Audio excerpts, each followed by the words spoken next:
Welcome. Welcome, everybody. John Zager. Good morning. How is everyone? What do I have here?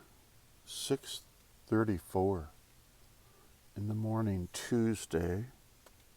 Looks like it's the 9th. Clear skies. Not a cloud in the sky. Little bit of rain last night, but nothing severe. And just a good morning. Not supposed to rain today. Supposed to be, back up in the 80s kind of idea. Summer. So it's going to be a good day. Wanted to talk a little bit about, I'm not sure if this fits into neuroscience or psychology. I'm supposed to know. I'm not real clear. What do we do? What I'm just going to pose a question and then let you guys kind of contemplate it and probably, hopefully, respond and tell me exactly how you're supposed to respond to this kind of an issue. So you walk into a restaurant. You're the only one there. It's not very busy at all. And, you have to go to one of the counters. It's not a sit down thing and they come and take your order, but you go up and place your order and then the order is brought to you, is the way that it works. It's kind of more modern restaurant kinds of stuff. It's sort of like gas stations. You used to be able to go and get gas. They would come and service your car. Now it's like you have to go do everything yourself, and it seems like it's more difficult getting people to participate on their side of the job. But at any rate, the person is texting. It doesn't matter whether it's male or female. That's not an issue. And they're busy texting. And they don't see you. So you say, hey, to try to get their attention, and nothing. So you wait another minute or so, and, they're still texting. And then you say, a little louder. Hopefully they'll hear it. And they turn around and say, what are you being so rude for?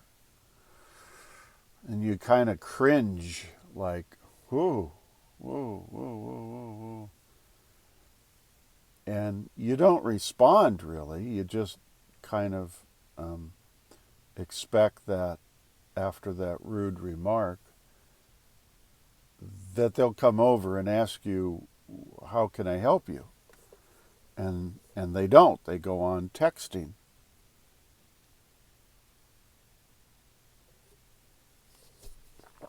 Cold coffee first thing in the morning, McDonald's. They don't turn their burners on. Does that make sense? It seems like their burners are not hot. I don't know. Had the same issue yesterday. Cold coffee.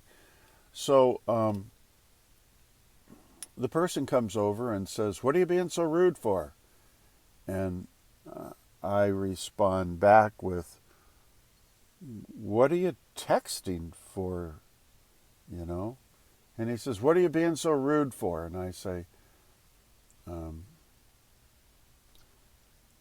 what are you texting for when you have a customer?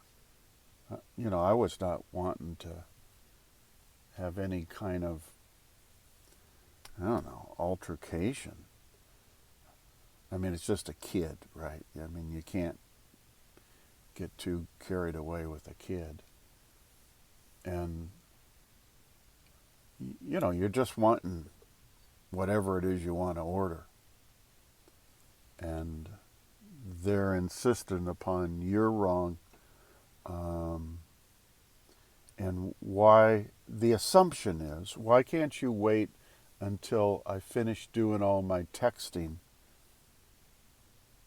That's the assumption, I guess. And my understanding is that a lot of the businesses these days, especially the service industries, seems like they make you not take your phone on the floor, so to speak, so that you're not distracted. Kind of makes sense.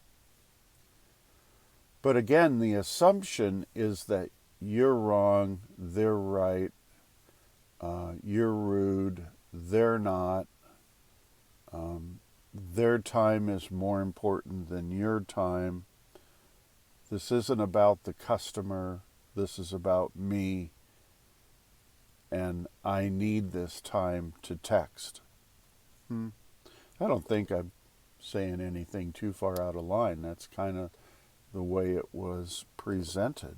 And so all you do is, you grab a number off the door and you try to call some sort of management and just let them know how the interaction went. You're not calling to, I don't know, get somebody fired or something, but maybe you're just calling so that your next experience at that restaurant, should you go again, is one that you look forward to. And it can end up being a win-win thing for both people. Don't know. So that's sort of a millennial issue. I hope you guys read into that. That, who is it? Simon Sinek. Gosh darn, go listen to him talk about millennials in businesses today. They're hard to work with, he says, and they're demanding. They want things on their terms. I don't know. I'm not going to speak for him, but go on YouTube and pull up Simon Sinek. He's kind of a authority on this issue, and he's done a lot of research, and listen to what he has to say. He's not malicious at all. He's just trying to explain that they're thinking and acting differently than we had in the past. Example number 2. And this just happened to me just now, as a matter of fact. I went into the gym. I'm always up early, you know that, and going and doing my thing. And here I am at 6:30 doing my first YouTube. But so it opens at 6. They used to open at 5. They open at 6 now.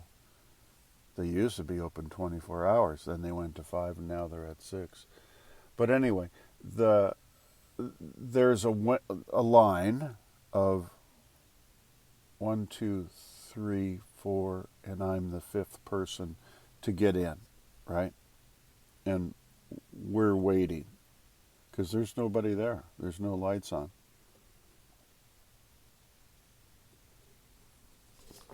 Thank goodness there's no prep work, And so here comes riding up on the bike a young person, and gets off, goes in the back door. You can kind of see outside and everything. He comes stumbling through the hall and up to the cash register, and there's no money in it, but turns it on, I guess, is what he's doing. Fidgets around behind the counter for 3 or 4 minutes. And now it's like 5 after 6. And then he comes over and opens the door for us to come in and doesn't ring anybody up. You're supposed to take their card and, record it, and who's coming in and who's not, and that, just regular stuff. And nobody says anything to him. And we all go into the gym to start working out, and that's the way our day starts. But for this person, they get there at like 6 or 1 minute after 6 outside, come inside, do everything. It's 5 minutes after before they open the door, and just expects us to understand this is all on his terms, not ours. And I apologize, it's a he. I didn't mean to do that. But the assumption here is, I just need more time to get this stuff in order. And if it says 6 o'clock, I'm not supposed to show up until 6 o'clock or 6:01. I mean, I kind of read something into that, but that's the way I read it. And again, it's a young guy, a millennial, and, it's sort of like on his terms, not our terms. It's about him and not about us. Work is not as important as he and his time, and what he does is more important. I don't know. It's kind of what I took away from it.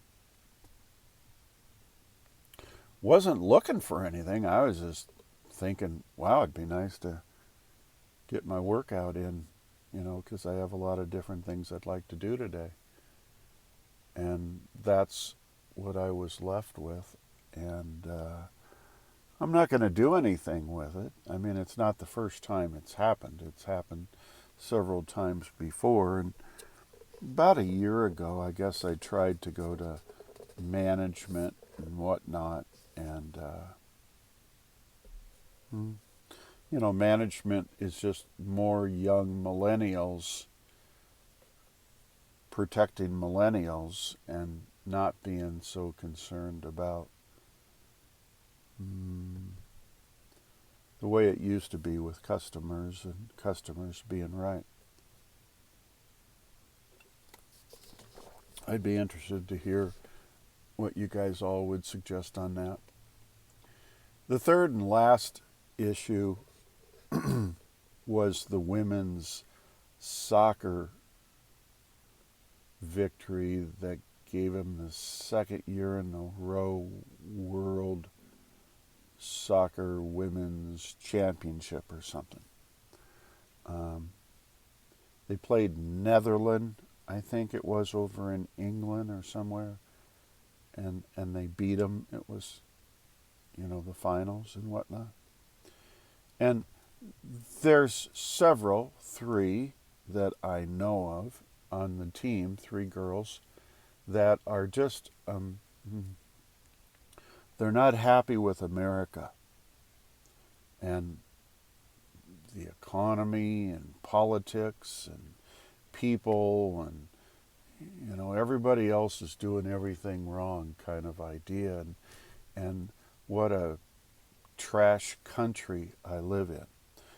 You go on the internet and you just read these individual interviews with, these 3 different girls that play on the team.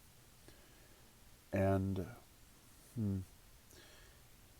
that was prior to the game. And then after the game, after the victory, of course, they were elated. And they reluctantly, you could kind of see, reluctantly had to hold the American flag. And you can kind of see they intentionally dropped it. and they intentionally, I mean, I'm just looking at videos, you guys. I don't know what the heck they're up to. You know, they're trumping, standing on the flag. Kind of like intentional. And then they're dragging it through the dirt. Not, okay, long story. So, not very pretty as far as here's Americans, American girls, American girls soccer team who gets sponsored, who get some, financial encouragement and whatnot to be on the team. And, they get different things in training and travel. And, they live in a free country where you have First Amendment rights. This is a beautiful country. I mean, I look around and I'm grateful every morning that I get up. Are the politics exactly the way I'd like them? Probably not. But I live in America that allows me a lot of things no other person gets in any other country. Right?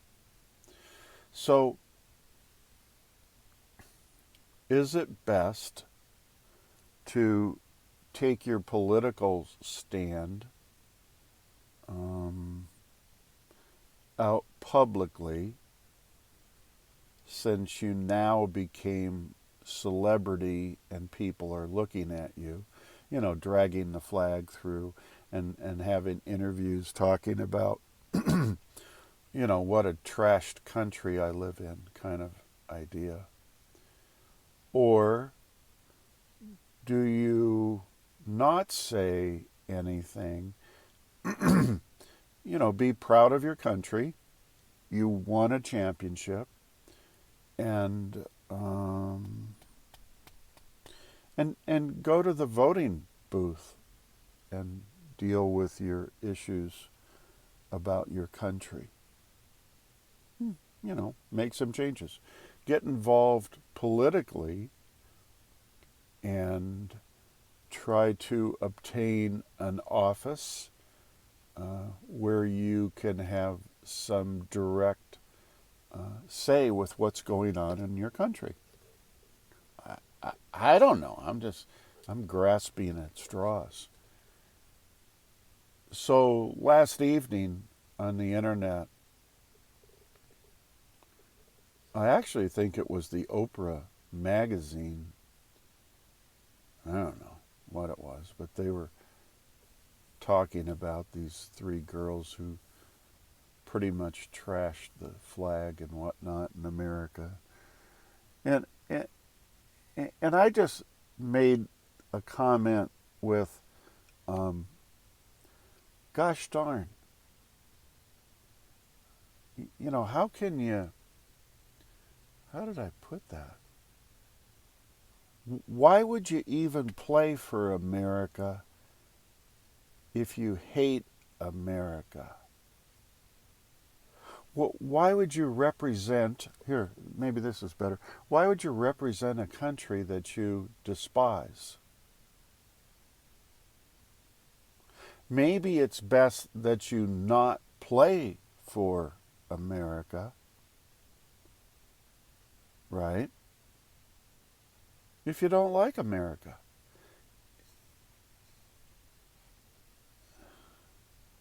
I'm not quite sure how to present that any clearer. But what does it say about your character if you take all of this freedom and financial benefit and everything that you receive for being a member of that team,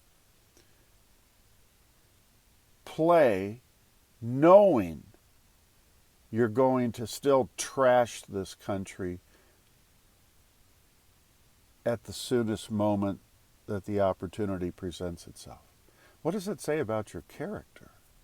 Isn't your character supposed to be, well, I'm not going to do that play if I have such feelings so severe? It wouldn't be right for me to represent a country I hate so bad when I knowingly am going to probably trash this thing on public press the first moment I get.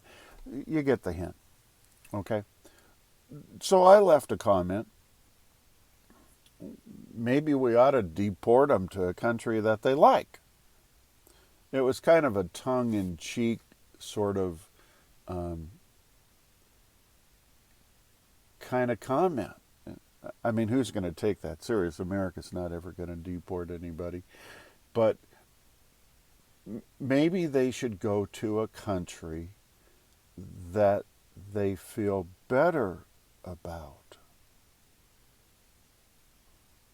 rather than take everything that we're giving them and then trash us on the way out the door. So anyway, the remarks and the people just lined up, ripping me apart. And again, I mean, I'm pretty clear about being conservative and pro-America and pro-flag and all that. And those people attacking me on that particular site were clearly, progressive, liberal, Democrat kinds of things. And I only replied one time because I'm not in there to have an argument. I'm not there to have a war or a battle. And I said that. This is a difference of views. And it just is confusing to me that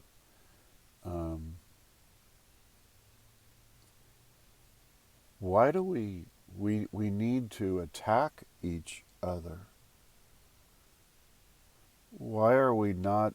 Those girls are allowed to openly trash America and the flag on TV and in the press and in the media and blah, blah, blah, blah, blah. And then a person like myself who has a little different view might make a comment and I'm attacked. It's confusing to me. And, whatever happened to our values and morals and our character and America and the flag and John Wayne and apple pie and all that good stuff. They're millennials again. And, they are millennials, and they're wanting this to be about them, not about us, meaning America. They're wanting to, their agenda is more important than the women's soccer wins agenda. Right? Their views are more important than conservative views or Republican views or people that are not completely on board with their views of whatever. It doesn't matter. And my only reply was, this isn't a war, this isn't a battle, you guys. This is just people that have a difference of view, and I'm pretty much pro-America, pro-flag, and why is it not okay for me to, what was her name, Ann Coulter, tried to speak at Berkeley a year or two back, was invited, and finally was told at the last minute it's best that you don't come because it might be too violent, because the liberal, she's conservative, and the liberals had been threatening violence against her if she showed up on campus. I don't know, it kind of seems like, what happened to the First Amendment? So, I just wanted to put those three issues out there. I don't care which side you're on. I don't care. If you're a liberal, progressive liberal, Democrat, Republican, conservative, I don't care. I really don't care. I honestly don't want to even get involved in your politics. I don't want to get involved in your agenda.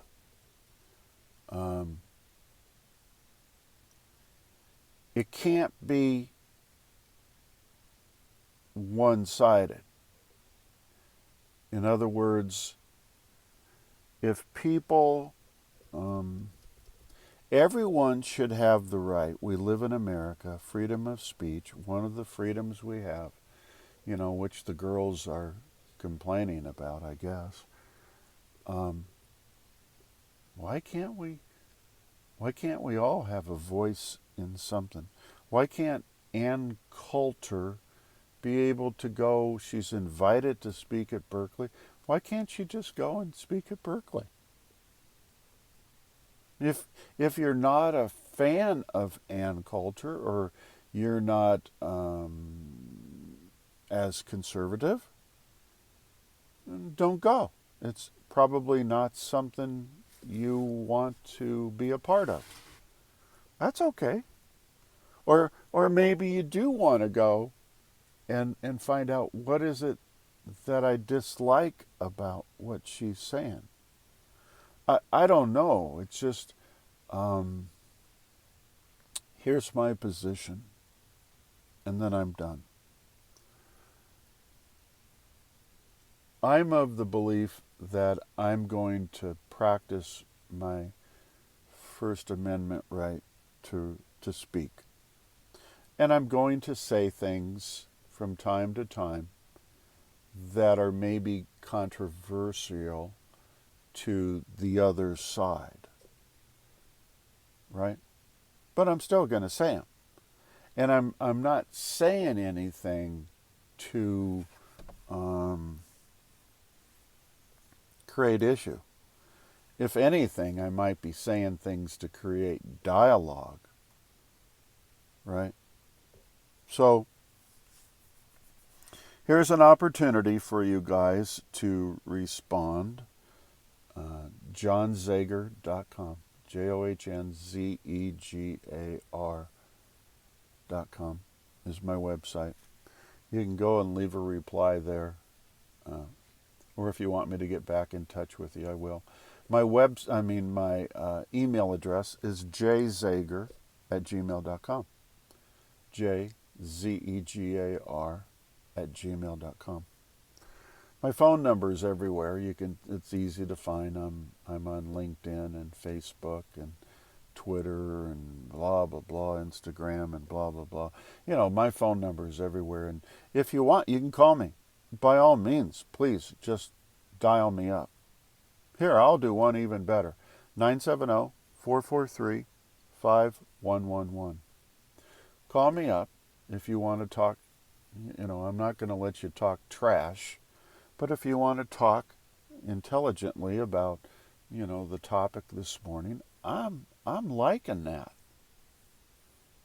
Text me if you feel like you don't want to talk. Text me.